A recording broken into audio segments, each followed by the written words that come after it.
SHG digital platform training. Now that you've optimized your device, we're going to move on and look at how to download the SHG app onto your device. So it's as easy as putting Facebook or WhatsApp on your phone.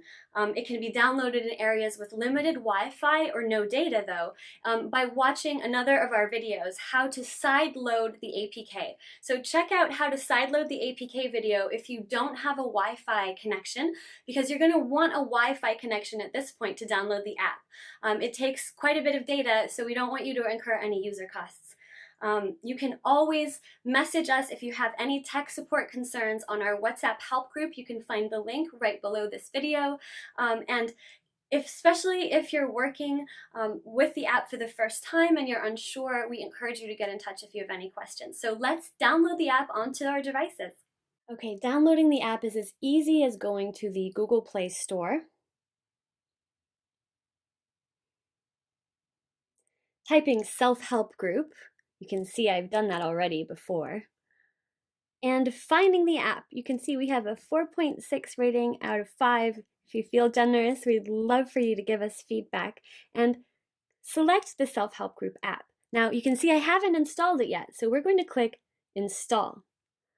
I accept, and if you have any questions about those security settings, just send us an email, or you can look on our shgplatform.com privacy policies and terms of service. We explain them more there.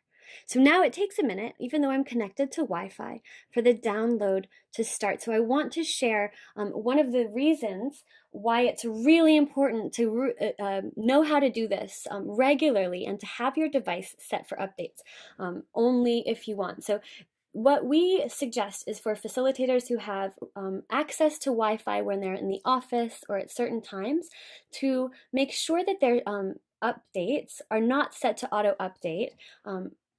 And what we find is then regularly, we invite you to come back to this page. We're going to send an email whenever there's a new version. So then you ask facilitators when they next have Wi-Fi to visit Google Play Store and install an update. Now, just like you saw me do with Avaz, an update, when there is an update, right now I have the most recent version, no update required. So the only button there says uninstall.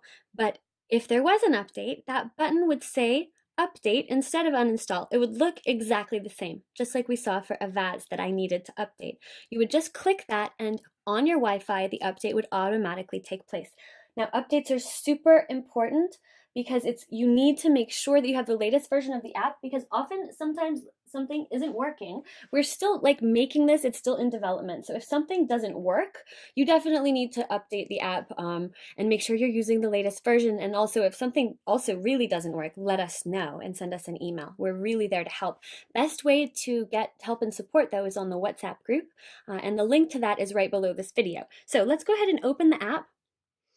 We're going to install the app. It's a two-step process. You need Wi-Fi the whole time for this. I'm going to select Swahili, but in the future, we're going to have many more languages here, starting with Luganda and Oria, and then on to Kinyarwanda, Spanish, French, and Chichewa, just in the next 10 months. If you're interested in your language being on the platform, send us an email, let us know.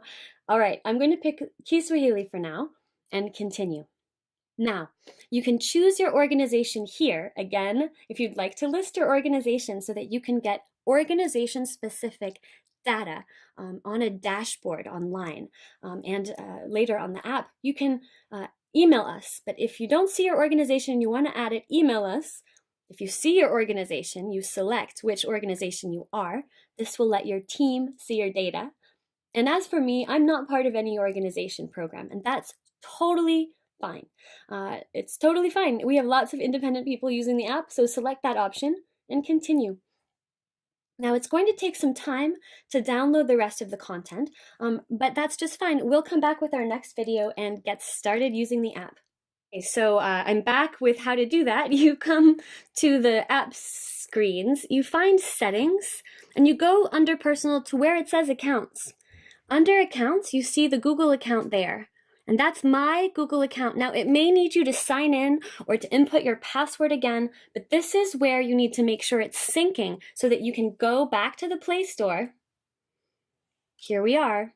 Retry and download the app. Now from here, I'm going to click install, and it's going to say it needs access to my location. This is so we can geotag you according to your organization's country, and we know where to put your data. It also says it wants access to your photos and media files. This is because we've sometimes built a display your group photo function in the app that we may want to use. Also, it has basic security information, basic for the app. If you're needing more information about any of the things I just clicked accept about, you can find our privacy policy on the SHG platform website. So now it says download pending. It's going to take some time for the app to download, even with my relatively fast connection, depending on your device, depending on how things are going. So let's check back. In our next video, we're actually just going to start using the app.